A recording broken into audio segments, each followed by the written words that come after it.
de trazer a ministração da palavra. O pastor Arthur vai fazer a leitura, em que baseará a mensagem essa noite. Em seguida, o presbítero Tiago Santiago vai orar e o pastor Arthur retorna para a ministração da palavra. Depois do pastor Arthur, pastor Davi com as pastorais e o término da nossa reunião.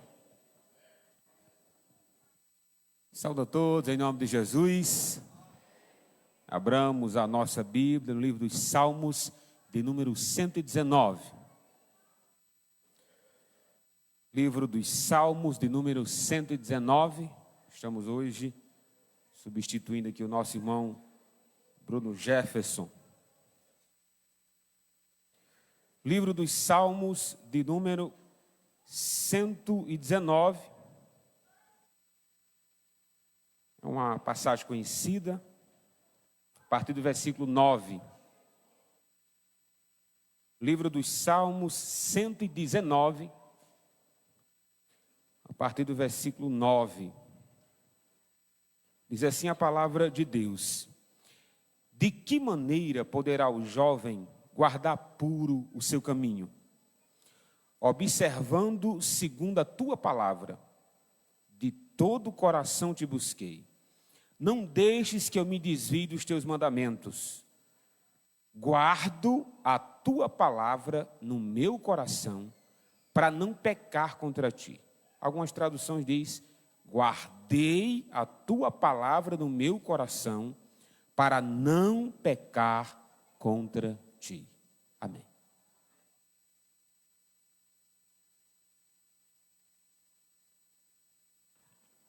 Eu trago a minha saudação, amada igreja, no nome de Jesus, amém? Oremos. Soberano Deus, eterno Pai, mais uma vez estamos aqui reunidos nesse santo lugar, Senhor, para buscar a Tua presença, para bendizer o Teu santo nome, Pai. Deus grandioso, Te agradecemos pelos louvores que aqui foram entoados, Pai, que os mesmos abriram o nosso coração, Senhor, para sentir a Tua presença no nosso meio, Pai. Nós estamos certos do que o Senhor se faz presente nesse lugar, Deus amado. E nesse instante, Senhor, através do Teu Espírito Santo, nós Te pedimos, Pai, que venha derramar sobre nós uma porção da Tua palavra, Senhor, para que possamos fazer como o salmista disse, que possamos esconder, Senhor, a Tua palavra no nosso coração, para não pecar contra Ti, meu Deus. Abençoa o Teu servo, Pai, o pastor Arthur, que mais uma vez está na incumbência de trazer a Tua palavra, Senhor, palavra que possa vir diretamente do céu aos nossos corações e que possamos sair daqui, Senhor, cheios da Tua glória e da Tua presença, Pai. Nós Te rogamos, Deus, e desde já Te agradecemos no nome de Jesus. Amém, Senhor. Amém. Podem se assentar, meus amados irmãos, em nome de Jesus. Eu pastoreei muitas congregações aqui em Apodi, no ano de 2010 e 2011. No final de 2012 foi que eu fui para a região pastorear Martins. E uma dessas congregações que eu pastoreei, eu fiz um aconselhamento. Um jovem tinha prevaricado, né? tinha transgredido os mandamentos do Senhor. Aí eu fui conversar com a mãe desse jovem sobre a situação que o filho dela se encontrara. Aí eu conversei com essa mãe. Ela falou assim: pastor, você sabe que é muito difícil um jovem não aí de vez em quando tropeçar, de vez em quando vacilar, transgredir a palavra de Deus. Aí eu disse assim: olha, claro que eu sei que é difícil, mas as Escrituras nos diz que nós temos referência de jovens, de homens de Deus, que lutaram contra o pecado com a força de Deus dentro deles e venceram. Aí eu fui e citei, nós temos nas Escrituras o exemplo de Daniel, um jovem que amava a Deus acima de todas as coisas e teve diversas oportunidades de transgredir, desobedecer a Deus, e ele disse não a essas oportunidades. Aí citei o caso de José. Eu disse: olha, José teve uma oportunidade ímpar, a sua patroa queria ter relações com ele. E quem estava vendo aquela situação? Ninguém estava. E José decidiu correr. E ele disse: eu corri por amar a Deus, por temor ao meu Deus. Quando eu fechei a boca, A mãe desse jovem olhou para mim e falou assim: mas pastor, isso é as histórias da Bíblia, isso aí, pastor, isso aí é outra história. Aí eu olhei assim para ele e falei assim: mas você não acredita nessas histórias, não? Ela disse: a gente não sabe nem se é verdade, né? O jovem de hoje é diferente. É cômico essa resposta, né? Mas a resposta de muita gente, irmão, não de palavra, mas nas suas ações. É muito fácil rir da resposta dessa mãe, quando a gente fala de fidelidade, e vai para os exemplos das Escrituras. Mas você sabe qual é a sua doutrina? Você sabe qual é a sua teologia? Qual é o seu arcabouço daquilo que você acredita? É o que você faz. Entende? Por que Jesus combateu com tanta veemência os fariseus? Porque eles dominavam muito bem as Escrituras, eram excelentes interpretadores da Bíblia, mas viver que é bom nada. Então você diga o que você quiser acerca da palavra de Deus, mas as nossas ações é o que prova o amor que eu tenho por ela, entende? São as nossas ações que dizem a relevância que as Escrituras têm para a minha vida e para a sua. O texto que lemos é tão bonito, né? Como purificará um jovem o teu caminho? Guardando a palavra no coração. Que resposta maravilhosa, não é? Então assim, nós temos o parecer de Jesus acerca das Escrituras. Nós temos o parecer do apóstolo Paulo sobre as Escrituras.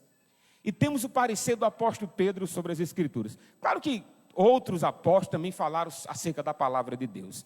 Mas eu quero apresentar a vocês aqui qual é a relevância que as Escrituras tinham na palavra de Jesus. Mas o meu tema nessa noite é uma pergunta em que você responda para você mesmo. A pergunta é essa: você realmente acredita que a Bíblia é a palavra de Deus? Você realmente acredita nisso?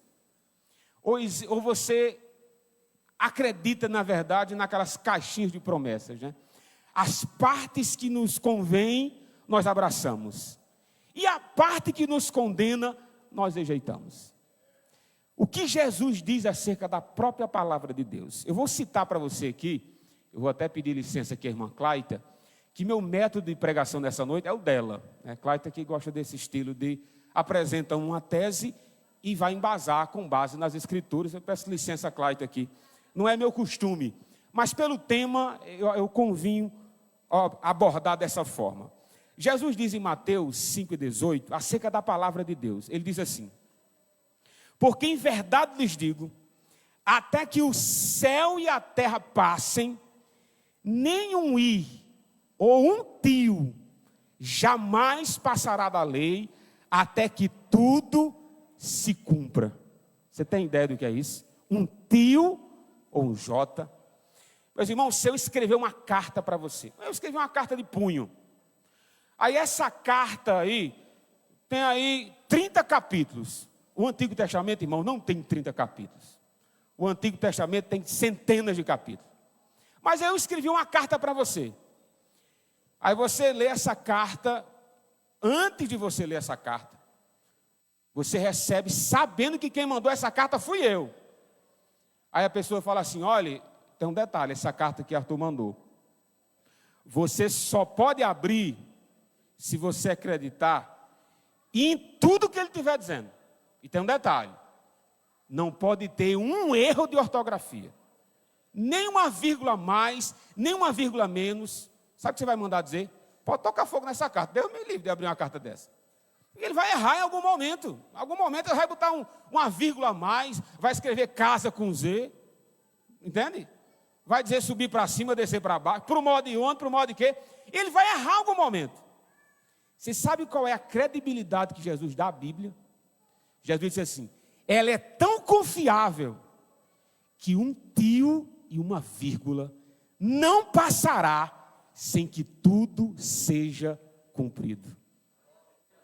Quer dizer, Jesus confia tanto na palavra de Deus, nas Escrituras, de que ele dizia assim: eu confio até numa vírgula que está aí, eu confio num acento que está aí, porque é a inspiração de Deus, entende? Foi Deus que guiou essa escrita para chegar até nós. Então Jesus, Ele não está colocando a mão no fogo pela palavra de Deus. Ele morreu por causa da palavra de Deus. Ele deu sua vida para cumprir a palavra de Deus. Outra observação que faço é do apóstolo Paulo. O que Paulo diz acerca das Escrituras? Em 2 Timóteo 3,16, que eu sei que você conhece, Paulo disse assim: toda a Escritura é inspirada por Deus. Ela é útil para o ensino, para a repreensão, para a correção, para a educação na justiça. Se Jesus diz tio e um J vai se cumprir, agora Paulo está dizendo, meu amigo, é toda a Escritura, é de Gênesis a Apocalipse, ela tem um sopro de Deus, ela foi guiada por Deus, ela chegou até nós com a direção do Espírito Santo ao escrever e ao preservar. Olha só a responsabilidade que Paulo dá às Escrituras. E o último exemplo que dou sobre a confiabilidade da palavra de Deus, daqueles que a escreveram, é o apóstolo Pedro. Pedro vai comentar sobre o que Paulo escrevia. Será que Paulo sabia que o que ele estava escrevendo era a palavra de Deus? Ou era o achismo? Eu tenho um parecer sobre alguns assuntos aqui. Se vocês quiserem acreditar bem, não quiserem, não acredito. Qual é o parecer de Pedro, que é um apóstolo de Jesus, sobre o que Paulo escrevia? Olha o parecer de Pedro. A segunda carta de Pedro 3, 15 e 16. Eu vou ler para vocês. Olha o que Pedro está dizendo. E considere a longanimidade do nosso Senhor como oportunidade de salvação. Como também o nosso amado irmão Paulo escreveu a vocês, segundo a sabedoria que lhe foi dada. Agora Paulo vai falar. Ao falar a respeito desses assuntos, que assuntos? Sobre salvação. Ao falar a respeito desses assuntos, como de fato costuma fazer em todas as suas cartas, nelas há coisas difíceis de entender, que aqueles que não têm instrução são estáveis em deturpação, como também deturparão as demais escrituras para a própria destruição deles. O argumento é esse. Como também as demais escrituras. Para Pedro, o que Paulo escreveu é palavra de Deus. Só que Pedro não disse assim, é a palavra de Deus. Pedro disse, é escritura. Ou seja, está no mesmo pé de igualdade de quando Jesus fala. Quando a gente está pregando, a gente não diz assim, preste atenção que quem está falando aqui é Jesus, né? Tudo bem, vamos prestar atenção. Mas quando Pedro fala, é palavra de Deus. Quando Paulo fala, é palavra de Deus. Tem a mesma autoridade do que Cristo disse. Porque o que Cristo disse, e está registrado, foi inspirado pelo Espírito Santo. E o que Paulo disse, está inspirado e registrado, também foi inspirado pelo Espírito Santo. Então eu quero apresentar 3 objetivos simples. As doutrinas das quais nós acreditamos, todo o nosso coração. Claro que eu vou dar um exemplo, no máximo 2. As doutrinas que nós defendemos, as práticas das quais nós condenamos com facilidade. E as doutrinas das quais nós rejeitamos. É assim que eu vou concluir a minha mensagem. As primeiras doutrinas que nós acreditamos de todo o coração, eu acredito que o motivo que nós acreditamos nelas é porque elas nos trazem consolo, ela nos traz alegria, ela nos traz euforia. São doutrinas bíblicas que ninguém discute. A gente abraça de corpo, alma e espírito, porque realmente são doutrinas que trazem consolo e alegria. A primeira delas é que Jesus é o nosso Salvador. Alguém discute isso, né? Ninguém discute. Rapaz, claro que Jesus é o nosso Salvador. Tem uma palavra de Pedro, em Atos dos Apóstolos, capítulo 4, versículo 11 e 12, Pedro disse assim: este Jesus é pedra rejeitada por vós, os construtores, a qual se tornou a pedra angular. E eu sei que você sabe o que diz o 12. O 12 está assim: e nele, que é Jesus, não há salvação em nenhum outro, porque abaixo do céu não existe nenhum outro nome dado entre os homens pelo qual importa que sejamos salvos. Alguém duvida disso? Não. Nós acreditamos de todo o coração que Cristo é o nosso Salvador. É o único meio pelo qual nós chegamos ao céu. Que Ele é o caminho, a verdade e a vida. Isso são doutrinas claras que nós abraçamos. Irmão, nós joga murro por causa de um negócio desse. São doutrinas que a gente... É palavra de Deus. Outra doutrina é acerca da ressurreição dos mortos. Meu amigo, você pode até duvidar dessa doutrina em algum momento. Mas quando morrer alguém da sua família, você não acredita. É impressionante. Morreu. Olha, um dia, isso aqui nós estamos dando aqui um até logo. Daqui a pouco vai voltar. E é verdade, irmãos. A doutrina da ressurreição, ela é tão verdadeira, porque Jesus disse isso. Jesus disse, eu sou a primícia dos que dormem. Ele não ressuscitou? Ele foi o primeiro a ressuscitar, para nunca mais voltar para a morte. Então, se ele começou, nós vamos seguir os passos do nosso mestre. Então, a doutrina da ressurreição para nós é uma doutrina basilar, ninguém discute. Claro que é uma doutrina bíblica. Olha como é bonito esse texto acerca da ressurreição. Em 1 Coríntios 15, 52, 53, no momento, no abrir e fechar de olhos, ao ressoar a última trombeta, a trombeta soará, os mortos ressuscitarão incorruptíveis e nós seremos transformados. Porque é necessário que esse corpo corruptível se revista da incorruptibilidade e o corpo que é mortal se revista da imortalidade. Nós cremos piamente na doutrina da ressurreição. Cristo é o nosso Salvador. Cristo ressuscitou como exemplo maior. As Escrituras ensinam que a semelhança de Cristo, nós também vamos ressuscitar. Sabe qual é a outra doutrina que nós abraçamos de corpo e alma? É a doutrina do céu, né? Uma doutrina dessa é maravilhosa, não é? É de que um dia estaremos com o Senhor para todo sempre. Essa doutrina, Jesus disse assim, não se turbe o vosso coração. Crede em Deus, crede também em mim. Na casa de meu pai há muitas moradas, se assim não fora, eu vos teria dito, pois vou preparar-vos lugar. E quando eu for e vos preparar lugar, voltarei e vos receberei para mim mesmo, para que onde eu estou, estejais vós também. Que bonito, né? Que doutrina maravilhosa. E essa doutrina tem que ser cantada, ensinada e, consequentemente, acreditada. Existem umas práticas, que é a segunda observação que faço, das quais nós condenamos com base nas Escrituras, sem nenhum problema. Sem nenhum problema. A primeira prática é a prática homossexual. Ninguém duvida que a homossexualidade é uma prática pecaminosa, porque é uma decisão de alguém em viver da maneira que Deus não se agrada. E nós usamos isso, irmãos, o fundamento para dizer que isso é pecado é as Escrituras.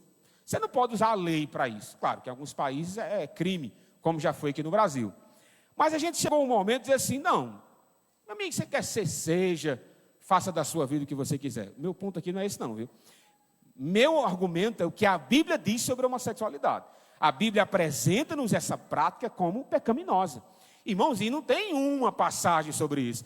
Tem várias passagens que condenam a prática da homossexualidade. Paulo, falando acerca disso, disse assim, essa é outra doutrina que a gente defende na maior tranquilidade.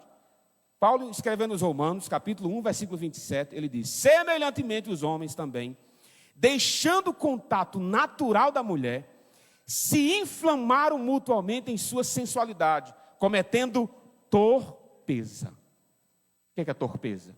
Pecado. É a transgressão da ordenança clara de Deus. Ele diz, homens com homens, e recebendo em si mesmo a merecida punição do seu erro. Então, nas Escrituras, claramente se condena a prática homossexual. Irmãos, e só alguns cristãos, nem cristão, né, é progressista, né, que dizem que, não, essas partes aqui é da cultura romana. O que é cultura romana? O quê? Ser aceita a homossexualidade eram tempos bíblicos. Se tem uma prática que os cristãos podiam ter abraçado mesmo a prática homossexual, porque os romanos ensinavam isso tranquilamente. Mas por que há um posicionamento contrário? Mesmo que a cultura da época aceitasse. Porque não é a prática que Deus quer que cada um de nós tenhamos. A ordinária, a prática natural que Deus fez é Adão e Eva. Aquele é o padrão que temos. Então ninguém discute que a Bíblia condena a prática homossexual. Outra prática da qual nós condenamos com clareza é o adultério.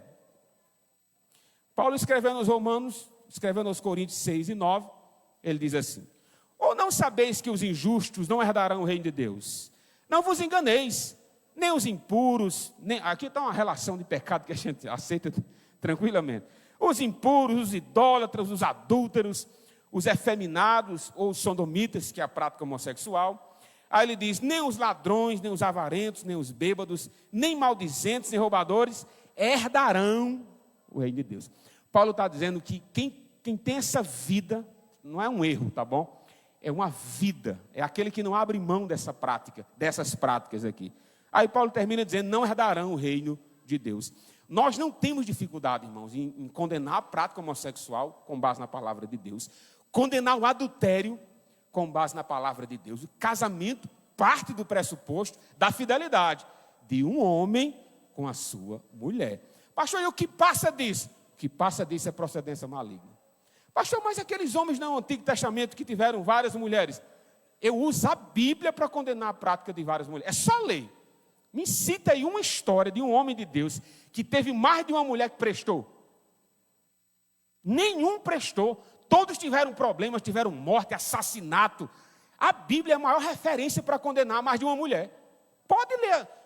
Não, Abraão teve várias. Vai ler a história de Abraão. As dor de cabeça que Abraão teve, as mortes que aconteceram na família por causa dessa prática. De ter mais de uma mulher. Entende? E por último, em relação às práticas às quais nós condenamos com clareza, acerca das Escrituras, é a fornicação. Paulo, escrevendo aos Coríntios 7:9, ele diz, caso, porém, não se domine, que se case, porque é melhor casar do que viver abrasado. Isso é aquele casal de namorados que não querem casar, mas querem ter uma vida sexual ativa.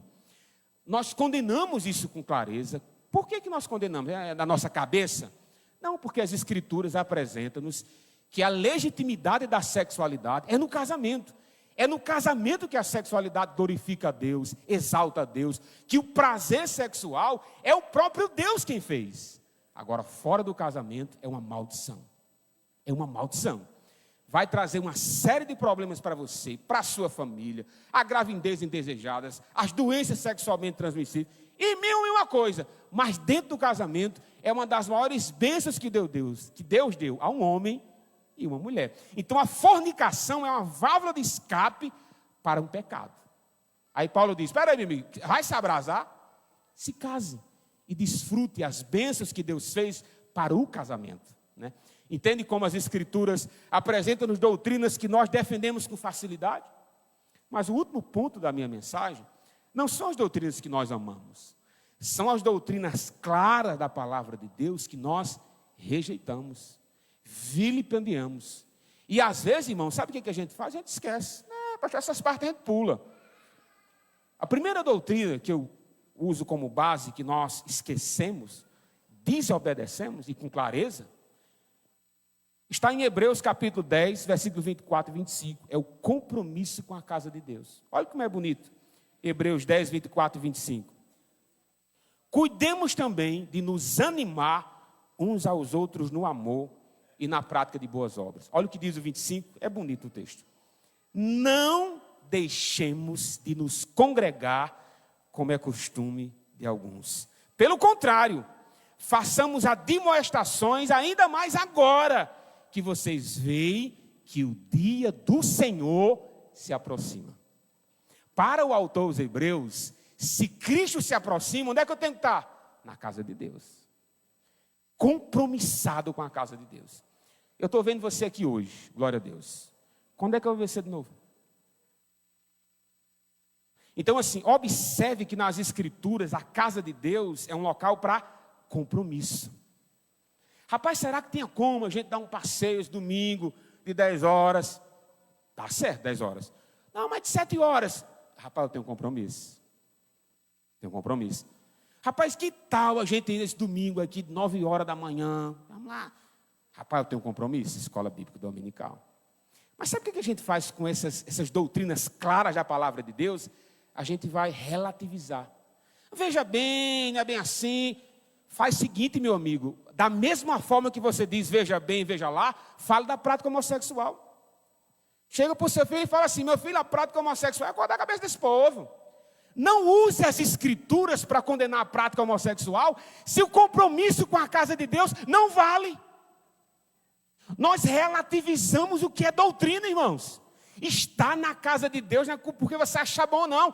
Eu preciso estar aqui, eu preciso tomar ceia, adorar o Senhor em comunidade. É uma necessidade da minha alma. Cristo disse: aonde estiver 2 ou 3 reunidos em meu nome, Ele se fará presente.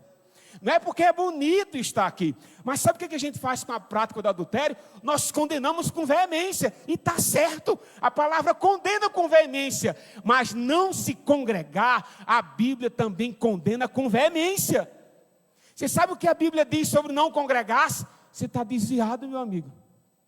Jesus chegou a dizer assim: olha, as minhas ovelhas estão no aprisco. Mas espera aí, e aqui não está no aprisco? Sabe o que Jesus disse? Ela está desviada. Você está aqui, meu irmão, glória a Deus por isso, mas eu não sei quando é que eu vou ver você de novo. Mas a doutrina de congregar-se, ela é clara na palavra de Deus, ela é nítida, é transparente como água, mas essa doutrina nós relativizamos. Meu amigo, se você relativiza uma doutrina clara como o compromisso com a casa de Deus, qual é o problema de relativizar a prática homossexual? Qual é o problema de relativizar o adultério? Qual o problema de eu relativizar que Cristo realmente é meu Salvador? Você usa o que para dizer que Cristo é seu Salvador? As Escrituras. E você usa o que para perder o privilégio de estar na casa de Deus? Você vai usar o quê? Você vai usar o achismo. Porque não dá para usar a palavra de Deus.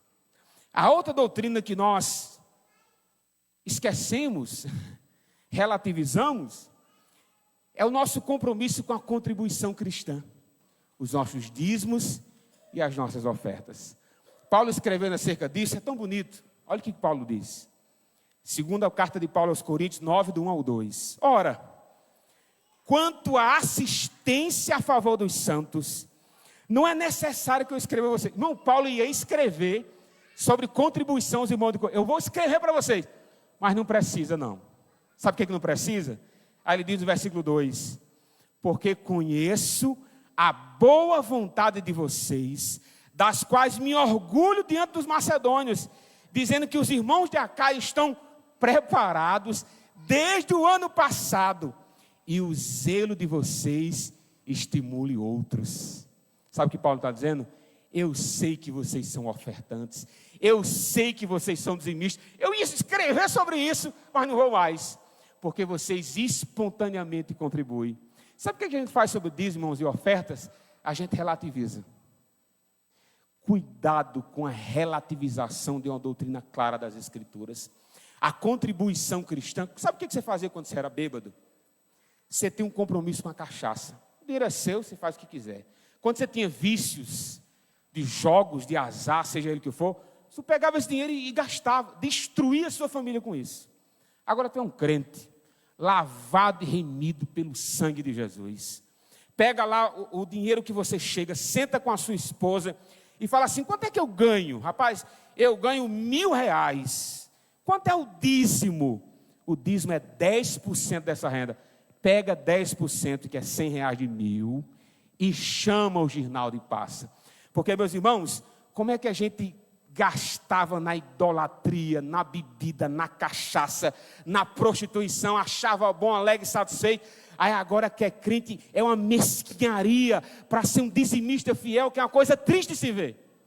Quando você enchia a cara, gastava o dinheiro da sua feira com cachaça, você via a desgraça que Satanás fez. Aí agora que você é crente, lavado e remido pelo sangue de Jesus, 10% você chia. Agora eu vou dizer por que você chia. Porque você não acredita na palavra de Deus. É por isso que a gente chia. Quando eu digo assim, Jesus Cristo é o nosso Salvador, oh glória a Deus! Eu uso o que para dizer isso? A Bíblia. Irmãos, tem uma morada no céu para nós, oh glória a Deus! Eu uso o que para dizer isso? A Bíblia. E quando eu digo, irmão, nós precisamos ser dizimistas e ofertantes, eu uso o quê? A ganância do pastor. Não, alto lá. É a Bíblia também. Só que essa doutrina nós relativizamos. Pastor, se der no mês, eu vou ser dizimista. Se der, se sobrar. É assim que as Escrituras tratam as nossas finanças. Se sobrar, eu dou para a obra de Deus. Se sobrar, não é assim, meu irmão. E por último, para concluir, a outra doutrina que nós rejeitamos é a necessidade de um pastor. Jesus, conversando com Pedro, em João capítulo 20, eu sei que você conhece a passagem. Jesus conversando com Pedro fala assim: Pedro, você me ama? Qual a resposta de Pedro? Senhor, eu te amo. Aí Jesus diz: apacenta as minhas ovelhas. Para Pedro validar o amor que ele estava declarando por Jesus, ele tinha que ser pastor das ovelhas de Jesus. Então Jesus está dizendo que Pedro precisava ser pastor. Alguém duvida disso? Está tranquilo? Agora deixa eu mostrar as ovelhas. O mesmo Paulo, orientado por Pedro, lembra que Pedro falou acerca do que Paulo escreve? É a palavra de Deus. Olha o que Paulo fala. Efésios 4, 11 e 12. E Deus mesmo, concedeu uns para apóstolos, outros para profetas, outros para evangelistas, outros para pastores e mestres. Para quê? O texto diz: com vista ao aperfeiçoamento dos santos, para o desempenho do seu serviço, para a edificação do corpo de Cristo. Meus irmãos, eu não ligo para o pastor Davi para orar por mim, para me visitar, pura e simplesmente por gostar, mas é por necessitar de um pastor. Eu não sei qual o nível de relacionamento que você tem com o seu líder, mas eu quero que você saiba que isso é uma doutrina basilar das Escrituras. Talvez você esteja um crente capenga, fraco, trôpego, porque não tem um pastor como seu amigo, como seu orientador. Sabe o que a gente faz com essa doutrina? Nós relativizamos. Quer dizer, vocês prestem atenção, meus irmãos, que ora é motivo de dar glória a Deus, aleluia. Ora, a gente, não é isso tudo não. Por que nós fazemos isso? Eu acredito, irmãos, por dois motivos. Ou nós estamos em plena desobediência, você sabe que é a palavra de Deus e está em desobediência. Ou pior resposta, que eu também acredito nela, é porque você não acredita na palavra de Deus. Porque se você realmente acreditasse que Cristo é Salvador, que tem céu, que tem inferno, que tem práticas que são condenáveis, que eu preciso ser dizimista e ofertante, que eu preciso, meus irmãos, ter compromisso com a casa de Deus, que eu necessito de um pastor para cuidar de mim. Se você realmente acredita na palavra de Deus, viva como acredita. Porque, meus irmãos, cantar que acredita, qualquer um canta. Mas no final das contas, sabe o que vai prevalecer? É o que você faz. Se você não é dizimista, se torne conforme a palavra de Deus. Se você tem uma aversão pelo seu pastor, trate dessa aversão e deixe ele pastorear o seu coração, porque você precisa. Isso não é coisa da minha cabeça, é o que a palavra de Deus diz. Agora tem um detalhe: se você não gosta da palavra de Deus, se você não acredita da palavra de Deus, você está no canto errado. Mas sabe por que você está aqui? Porque eu sei que você acredita. Eu sei que você acredita. Mas você decidiu desobedecer. Quer um conselho? Volte a obedecer toda palavra de Deus. Amém.